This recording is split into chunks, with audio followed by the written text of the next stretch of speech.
Welcome to today's edition of Recliner Reviews, and today we're talking about a 1984 college film called Revenge of the Nerds. Nerds? Nerds. Nerds! What is a nerd? I know what we're gonna do. It's time for the odd to get even. Their action tonight demands an immediate retaliation. Revenge of the Nerds. Their time has come. Which wasn't a sequel to a movie called The Nerds or anything. It was just Revenge of the Nerds. Chris, you texted me about this a few weeks ago and said that you and your wife are watching Revenge of the Nerds. She's never seen it, ha ha ha. And I said, well, I've never seen it. And you said, you got to see it. I watched it. I have a lot of opinions. But first, I wanted to get your opinion because it was never clear to me what you actually thought of the movie. You just kind of insinuated, like, you have to watch this movie. Yeah, I mean, I wanted you to watch it because there's a lot going on in this movie. Yeah. And especially in light of the political climate and everything going on in the world, like, you gotta see this movie. And I'm glad I did. Like, what a different time it was in the mid 80s that they came out with this movie, and like what's going on with it now, especially in light of the fact that we review these movies and we go, does it hold up? Mm-hmm. And that's why I wanted you to watch it, just for that reason. Like, because I knew that we could have a very long conversation about this movie. I won't skip ahead, but and it was a trip because that was my take through the whole thing. Was I was appreciating the fact. I think this was on HBO Max, was what I was streaming it on, and I was appreciating the fact that it existed and it was still available to view, despite this probably being the rapiest comedy I've ever seen in my life. This is so uncomfortable, and I mean, there's literally a scene where, even though the female character ends up being like happy about the experience. Don't skip too much. Yeah, no spoilers. I'm just saying there is literally a scene that would be considered rape, but it's a joke. Yeah, for sure. But I just want to take a quick note. Speaking of HBO Max, I was going through because I like to watch like old 80s movies and like revisit them because I've seen them all in my childhood. And so I scroll through and what comes up on HBO Max, but the Meatballs series. You'll be cheering for Bill Murray this summer in Meatballs. Are you familiar with the Meatballs? I know of it. I haven't watched it. Okay, so you should probably watch Meatballs. We should probably do that on here too, because like it fits in with what we're talking about. But up until recently, if you were on HBO Max and you were looking for Meatballs, the only thing that showed up was Meatballs 4. Not Meatballs 1, not Meatballs 2. Well, let's assume everyone's not Meatballs 3. Meatballs 4. Okay, first off, I didn't know that they made Meatballs 4. I didn't know that they made Meatballs 4. They probably didn't need to make Meatballs 2 or 3, but the fact that that's the only one available, like, just blows my mind. And that kind of goes to Revenge of the Nerds because they made 4 of them. Right. I'm not going to watch the sequels, I don't think, but I think I had only seen Revenge of the Nerds 2. I don't know. How many times can the nerds keep getting their revenge? Really? A lot apparently. But I feel like Revenge of the Nerds 2 is kind of like Police Academy 2, where it's like they just took them someplace else. Sure, they transferred. In fact, I'm pretty sure that's what it was. Spring Break. Revenge of the Nerds 2. Nerds in Paradise. Like they went to Florida on spring break. And then did a bunch of rapes on spring. Like that. This is just what's. So where do you want to start with this? Because I have a few things to get into. All right. Well, first off, right out of the bat, like the amount of star power in this movie is ridiculous, and there could have been more. Like they said, like Danny DeVito. They originally had him audition for the dean. That'd have been funny. And there's so many other characters that like had auditioned, famous actors that auditioned that didn't get these roles. But even still, out of the gate, Anthony Edwards, who's now a shooting guard for the Minnesota Timberwolves. Timothy Busfield, which out of the gate you might not recognize that name, but you recognize that face. Especially if you watch like any movies in the 90s where he played the like stepdad. Yeah. Or in West Wing. So like him in there, Ted McGinley. Okay, perfect. Like he fits that role perfectly. But like again, star power. James Cromwell. That'll do, pig. That'll do. John Goodman. I mean, John Goodman kind of thinned out and younger, more younger. Younger years. It sounded like a hillbilly twang there. I almost didn't recognize him at first, just because he was kind of in shape and not younger, but there was something about him that it took me like a second to recognize it was John Goodman. Yeah. Fun fact about it: you actually don't know his character's name.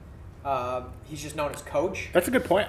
I think I went through a lot of this movie not knowing a lot of characters' names. Yeah, I mean, you don't need to know their names, Right. really. I mean, other than some of the nerds, just because it's comical, but like... So here's one of the first points I wanted to talk about with this movie is the nerds. I expected this to be, and some of the characters are, a bunch of Poindexter academic-type nerds trying to get their revenge on jocks.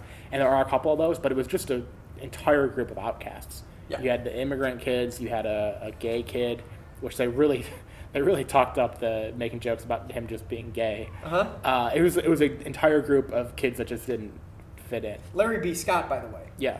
You know, Larry B. Scott, Sweep the Leg, Right. Karate Kid. Right. So, in fact, Karate Kid was a response to this because he was worried about being typecast as a gay character. And so he took, like, if you look through his IMDb page, like, he went on a stretch where he just did, like, fighting movies and, like super masculine, like, to overcompensate because he was worried about... That's wild. ...knowing, like, people being like, you're gay. That's because wild. of his character. Well, they made him very, very flamboyant in this movie. But yeah, it's just a group of outcasts. Again, against the jocks. So I guess that part of it made sense. But what main things do you want to get to first before we jump into the big picture things? Let me see. Just a couple more things here. Booger. The role of Booger was originally offered to Bronson Pinchot. Bronson Pinchot, of course, being Balky Bartakamoose from Perfect Strangers, shot in Chicago. But funny enough, they said, like, because in the movie, obviously, Booger picks his nose and whatever. Bronson Pinchot said, "You can fucking forget it. I'm not picking my nose on camera for anyone." The lady doth protest too much, methinks. That's a quote from Bronson Pinchot. That's the thing that he was worried about being associated with the movie. Not anything else, just picking his nose on camera. Everyone has their own lines. You got to cross them from time to time to know what they are. And then the only other thing is to note that in addition to the 4 movies, the sequels, there was a TV show in 2013. King of the Nerds. The competition begins Thursday, January 17th at 10 on TBS. Called, I don't know what it was, not Revenge of the Nerds, but it was like something with the nerds, and it was basically like, how much of a nerd are you? Let's talk about like how much of a nerd. Was it a game show? It was a game show, yeah. It's like, how are you smarter than a 5th grader? Kind of. Speaking of star power, I'd be remiss if I didn't mention this. The robot from Rocky IV. I'm glad to see that he had another movie. I mean, it was on hard times before getting this next role, but you know. So, even in light of, throw out the kind of rapey things that we vaguely alluded to, and a lot of the uncomfortableness of this movie, a big takeaway that I had after watching this was I didn't laugh at all. I didn't think it was funny. Well, okay, so I'll say this much. There are some lines that you view now, and they're totally not funny. But, like, there was a time when they were funny. Like, in particular, I can honestly say that the whole thing with the Japanese Takashi, I believe is his name. Yeah. The Japanese exchange student is like the English jokes, where he goes Sure. like, Oh, I think I have a frush. What the fuck is a frush? Frush? Oh, well, see, I got 2 7s, and 2 7s beats a frush. Oh, thank you. Some low-hanging fruit. very low hanging fruit, or like lobster crawls. Yeah, it reminded me of the joke in A Christmas Story when they're sitting out to dinner at the Chinese restaurant and the waiters go. And especially even before Me Too, like is the early part of like the 2010s, like those jokes were acceptable. Like, Yeah, South Park made a bunch of those. Welcome to Shitty Walk. Can I take an order, please? It's problematic because of bullying, sexual assault, racism, revenge porn. I mean, like, oh god, everything going on in this movie is like it's one right after another, right after another, right after another of problems. The whole movie is problematic. Even it's way less problematic than the things we mentioned. But the funniest scene to me was the little short dude with the 2 sets of boobs next to his head, and he's talking back, and like that was the funniest moment to me. But even then, it's like this is the lowest hanging fruit, and it's a joke about just the woman's anatomy. Yeah. I don't want to sound like too much of a cuck for going through this movie and saying like, problem, this is the problem, this is the whole, cancel this.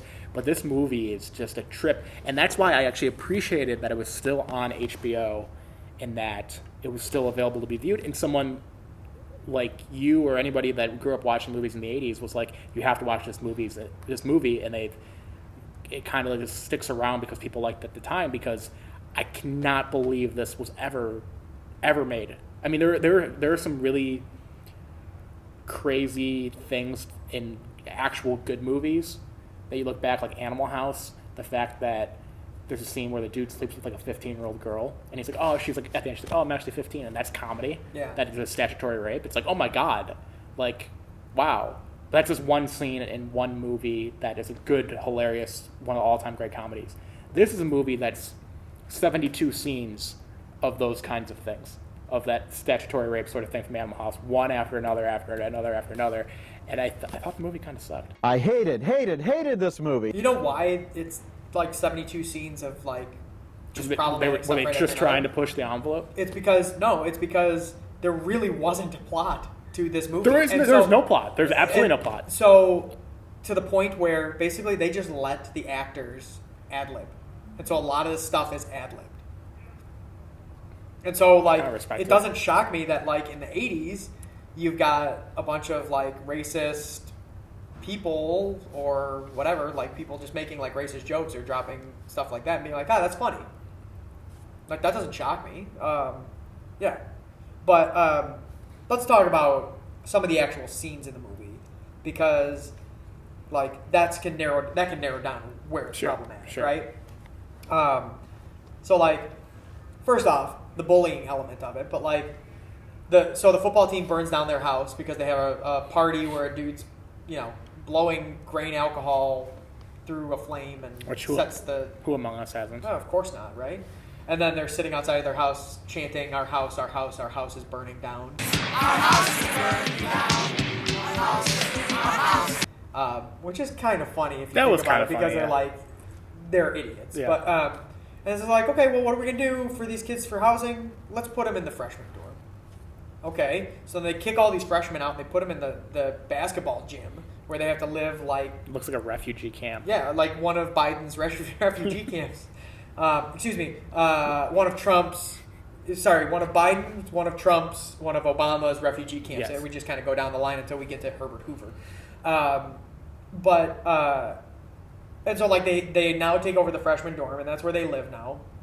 And then you've got the like hazing for the fraternity element of it, where they like bring the nerds in just to like make fun of them, like throw water on them and tease them and whatever, tar and feather them. Which I would have thought that when you got to the 80s, tarring and feathering was long since gone. But well, to me, as someone born in the 90s, it's all the same. So 1770, 1984, like it all just kind of is the same. So I wasn't surprised. I thought you did that in your childhood. Yeah, all the time. Yeah, just for fun.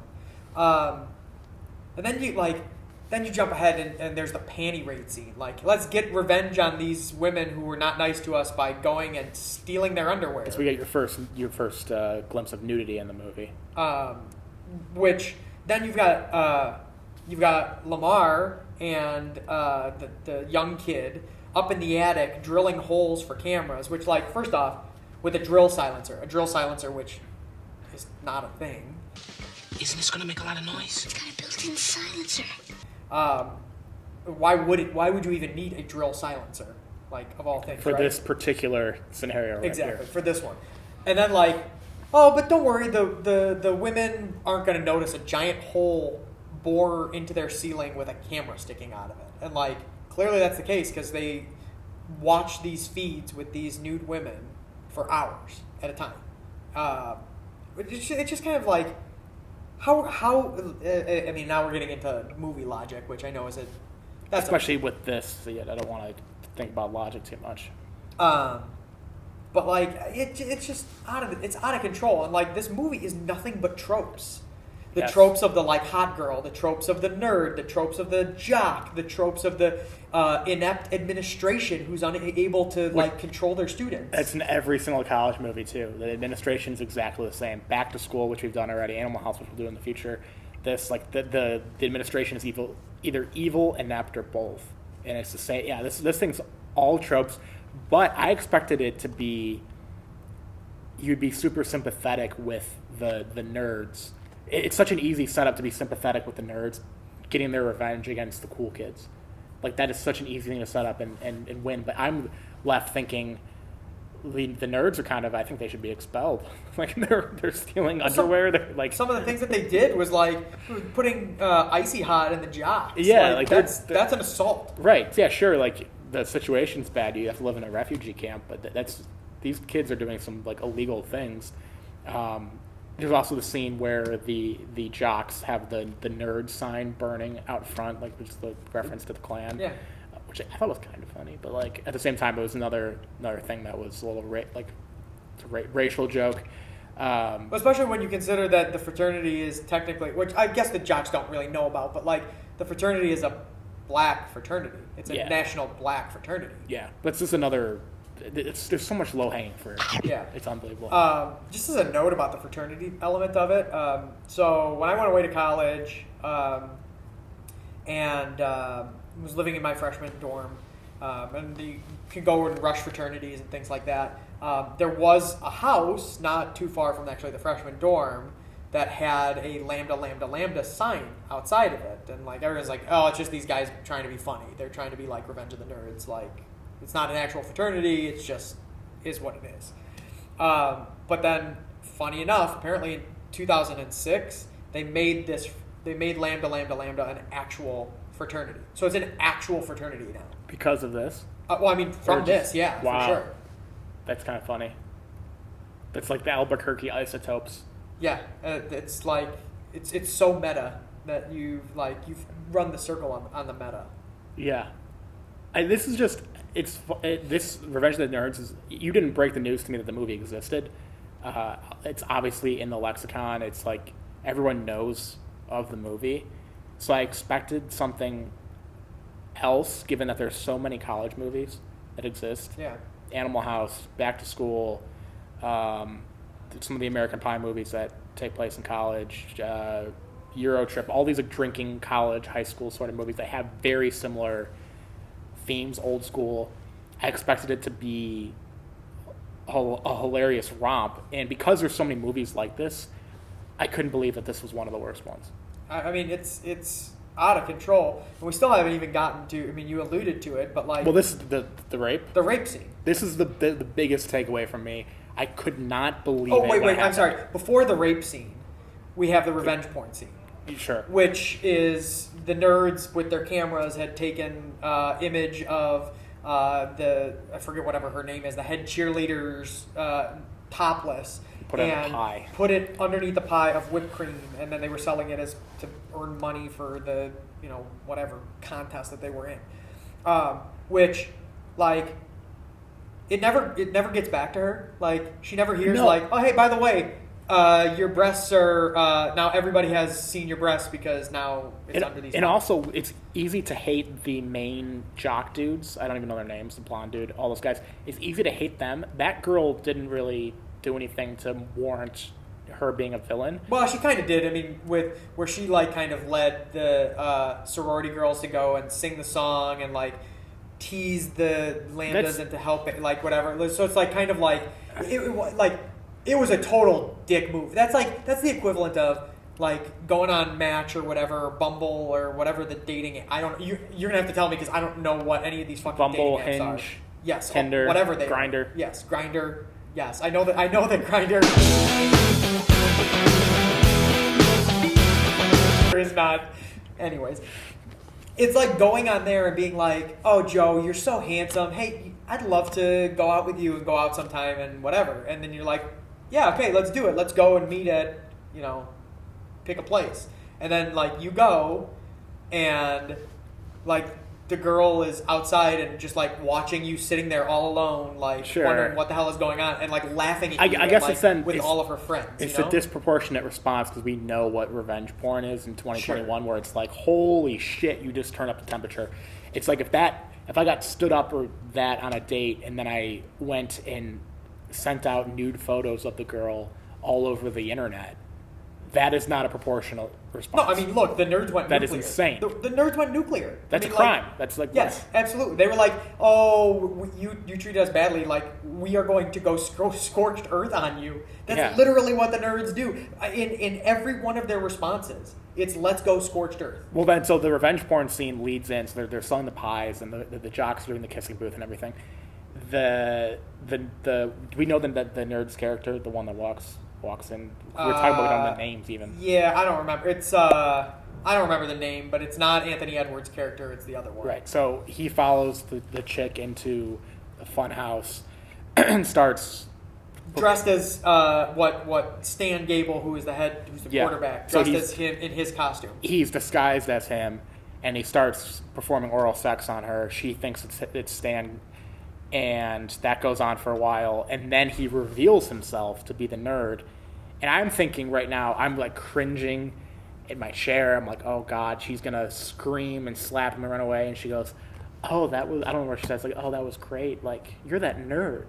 Are all nerds as good as you? Yeah. And I'm like, what the fuck? Like, he just raped you. Yeah. And her response is, are all nerds as good as you? like they're like a culture?